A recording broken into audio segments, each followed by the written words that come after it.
ಹೇಳ್ದಂಗೆ ನಮ್ಮ ಶನಿವಾರ ಮತ್ತು ರವಿವಾರ ಎರಡೂ ಕೂಡ ನಮ್ಮ ಕಡೆ ಆರೆಂಜ್ ಅಲರ್ಟ್ ಇದ್ದರೆ ಮಹಾರಾಷ್ಟ್ರದಲ್ಲಿ ರೆಡ್ ಅಲರ್ಟ್ ಇದೆ.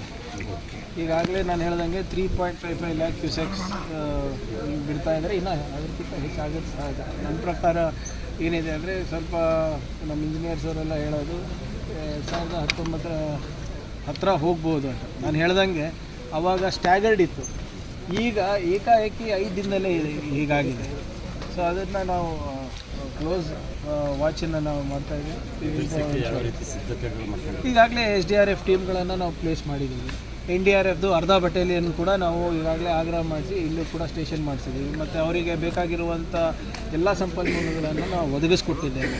ಮತ್ತು ಸಂತ್ರಸ್ತರಿಗೆ ವಿಶೇಷವಾಗಿ ಅವರಿಗೆ ಏನು ಬಿಸಿ ಊಟದ ಕಾರ್ಯಕ್ರಮವನ್ನು ಕಾಳಜಿ ಕೇಂದ್ರದಲ್ಲಿ ನಡೀತಾ ಇದೆ. ಮತ್ತು ಎಲ್ಲಿ 2 ದಿನದ ಹಿಂದೆ ಮಳೆ ಬಿದ್ದಿತ್ತು, ನೀರೆಲ್ಲ ಮನೆಗೆ ಹೋಗಿದ್ದು, ಅದನ್ನು ರಿಸೀಡ್ ಆಗಿರೋದ್ರಿಂದ ಮನೆಗೆ ಹೋಗ್ತಾಯಿದ್ರೆ ಅವ್ರಿಗೆ ಕೂಡ ಈಗಾಗಲೇ 3,000 ದಿನಸಿ ಕಿಟ್ಗಳನ್ನು ಮಾನ್ಯ ಸಂಸದರು ಜಿಲ್ಲಾಧಿಕಾರಿಗಳ ಮನವಿ ಮೇರೆಗೆ ಅದನ್ನು ಕೂಡ ಇವತ್ತಿಂದ ಪ್ರಾರಂಭ ಮಾಡ್ತಾಯಿದ್ದೀವಿ. ಸೊ ಒಟ್ಟಾರೆ ಎಲ್ಲ ರೀತಿಯಾದಂಥ ಸಹಕಾರ ನಾವು ಜನರಿಂದ ಕೇಳ್ತಾ ಇದ್ದೀವಿ. ಮತ್ತು ನಮಗೆ ಏನು ಮಾಹಿತಿ ಇದೆ ಅದು ಪಾರದರ್ಶಕವಾಗಿ ನಾವು ಜನರ ಹತ್ರ ತಲುಪಿಸ್ತಾ ಇದ್ದೀವಿ. ಸೊ ಯಾರು ಕೂಡ ಆತಂಕ ಪಡೋದ ಅವಶ್ಯಕತೆ ಇಲ್ಲ.